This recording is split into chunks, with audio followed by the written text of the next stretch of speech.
The Assembly will hear an address by Her Excellency Nataša Pirc Musar, the President of the Republic of Slovenia. I request protocol to escort Her Excellency and invite her to address the Assembly.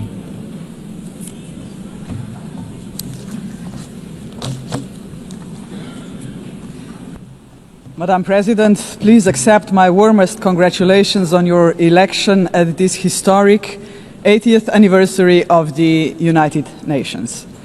Your election underscores the vital importance of including women in the decision-making process. Ladies and gentlemen, Excellencies, in 1945, the end of the Second World War was greeted with celebrations, and hopes were placed in a new era of peace and cooperation, embodied by the creation of the United Nations. However, those hopes were soon overshadowed by the onset of the Cold War.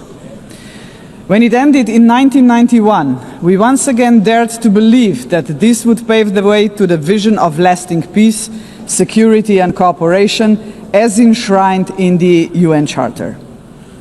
Sadly, that vision has not materialized. In fact, the situation has worsened, and here is why. Firstly, the Security Council, envisioned as the very pillar of collective security, is failing to meet the expectations of the world, if it ever has. The Permanent Five were supposed to be role models for the rest of the world working for peace. Some work in their own interests instead. Secondly, the promise of the Sustainable Development Goals is faltering. Progress is lagging, and with cuts in development assistance, millions of the world's poorest are pushed further away from the access to even the most basic services. Thirdly, international law appears to stand at the precipice of irrelevance. The independence of elected international judges, the integrity of human rights institutions, personal security of human rights defenders, and the authority of this organization are under siege. Fourthly, the Genocide Convention risks becoming a relic of the past. Some states have put the International Criminal Court to its greatest challenge ever.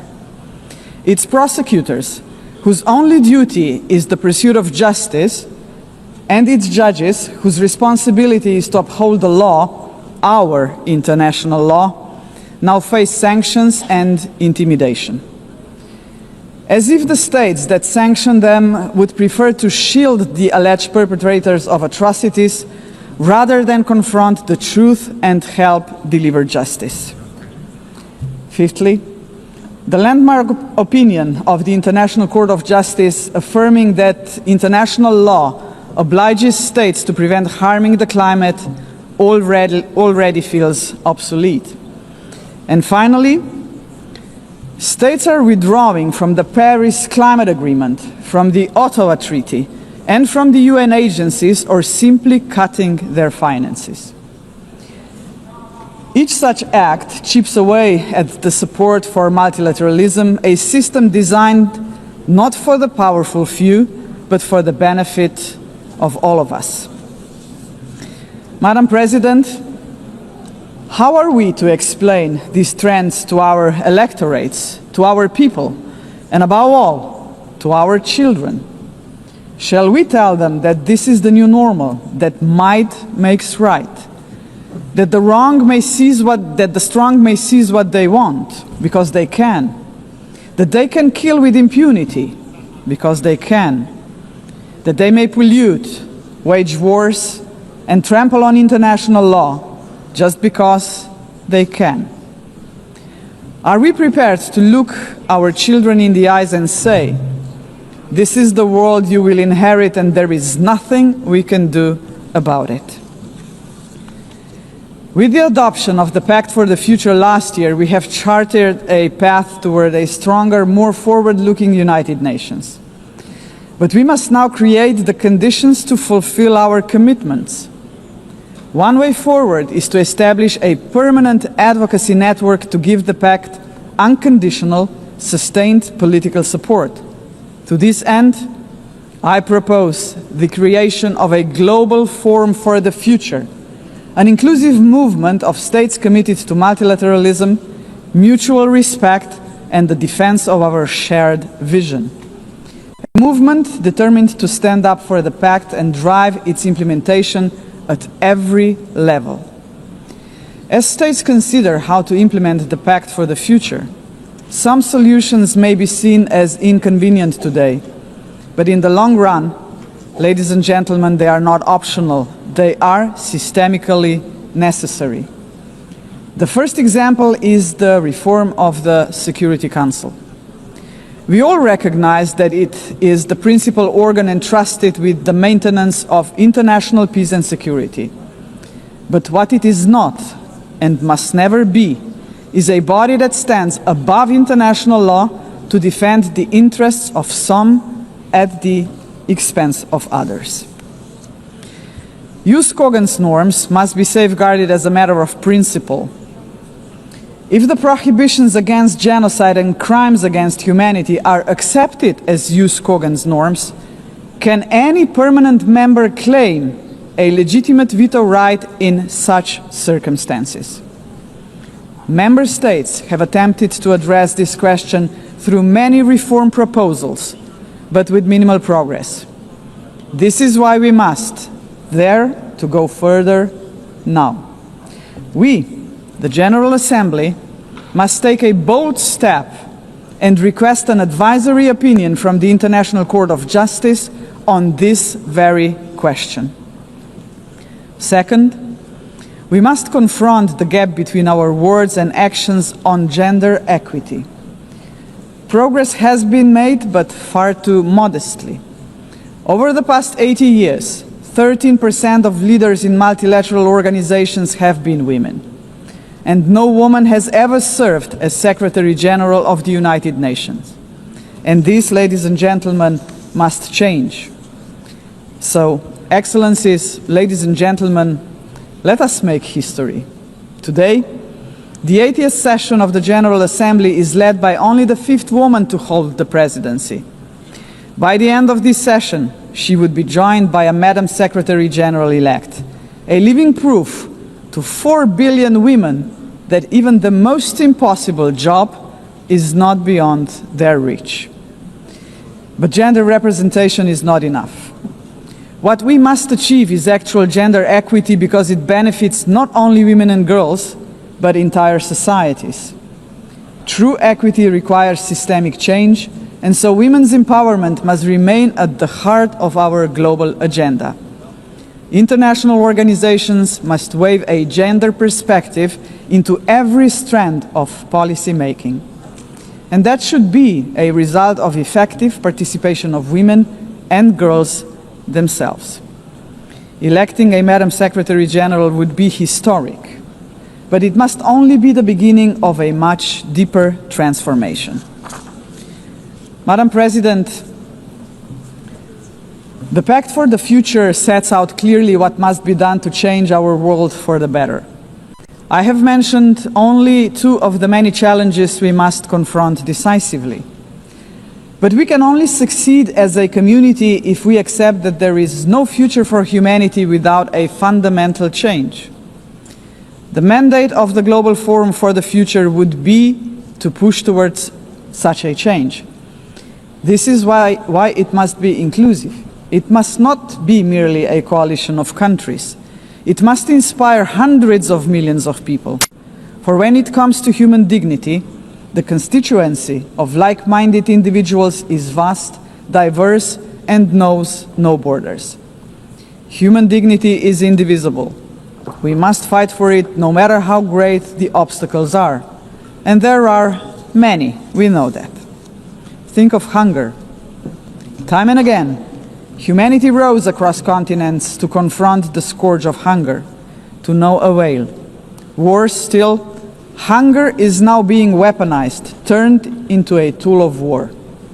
We receive reports on a daily basis of how women and children are starved because they are marked as legitimate targets, as enemies. How cruel, how inhumane is that, ladies and gentlemen? We cannot allow this to happen any longer. 40 years ago, musicians stood against hunger. Instead of guns, they, the Band 8, used music. The world heard them, but they were not loud enough, as hunger has not been eradicated. Today, we have science. We can address on a scale beyond imagination not only hunger, but every act of violence against human beings and all human fears. Granted, science, technology, and global connectivity are too often twisted by cynical leaders and warmongering regimes. But they can also be harnessed for the common good. Artists, influencers, and visionaries with audiences of millions can join forces with the governments of like-minded nations. Together, their voice in defense of humanity could become irresistible. Together, we can demand real action by all governments, all world and community leaders on the Pact for the Future, and hold to account those who betray human dignity to its very core, through wars of aggression, genocidal policies, and crimes against humanity. If we join forces and make ourselves heard, nobody can ignore us, not even the most arrogant governments and individual politicians. Of course, such initiatives cannot emerge out of thin air. They require leadership, strong, inclusive, and fearless leadership. We, the leaders of today, are only transient custodians of power. Some of us may not be here after the next election, but that is precisely why we must act now. Our responsibility and destiny will be judged by how we treat our planet and its people today. We simply cannot afford silence, ignorance, or passivity, not while we hold power and possess the power of the word. Hesitation is not an option, Madam President. For most of us, members of the UN, is not might that makes right. It is the opposite. We must not allow the powerful few to ignore us. We must not surrender to a world where power alone prevails. We, the majority of United Nations members, must be role models. We must work for a different world. The Global Forum for the Future can be a platform for the much-needed transformation in which partnerships with non-state actors and companies are indispensable. Profits must finally serve development for all. Innovation and sustainability must drive tolerance, mutual respect, and inclusive dialogue. Is that too much to ask? If we, the leaders of this planet, can offer nothing but terror, conflict, pollution, fear, inequalities, and war to 8 billion people, then we must confront the truth. We are complicit in crimes against our civilization and our planet. And not just us, heads of states, but leaders of international institutions, CEOs, and every individual with the power to make a difference share this responsibility. None of us can claim ignorance of what is at stake. If we believe in human dignity for all, we must deliver more. A world that fulfills lives, not threatens them. We must say yes to inclusive multilateralism and a resounding no to multipolarism. Let us show that this General Assembly can and will make a difference, as it has often done before. Let us demonstrate that we reject arrogance, hatred, and willful blindness to a lack of equality and justice, to wars of aggression, crimes against humanity, and genocide, because they tear us apart for generations.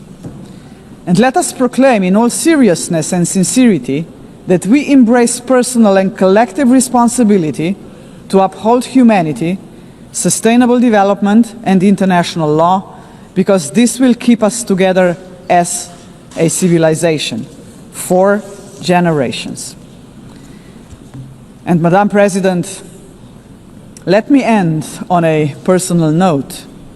For the sake of future generations, to fulfill our responsibility as human beings, to ensure that we are on the right side of the history, we should do the right thing. We did not stop the Holocaust. We did not stop the genocide in Rwanda. We did not stop the genocide in Srebrenica. We must stop the genocide in Gaza. There are no excuses anymore. None. Ladies and gentlemen, thank you very much.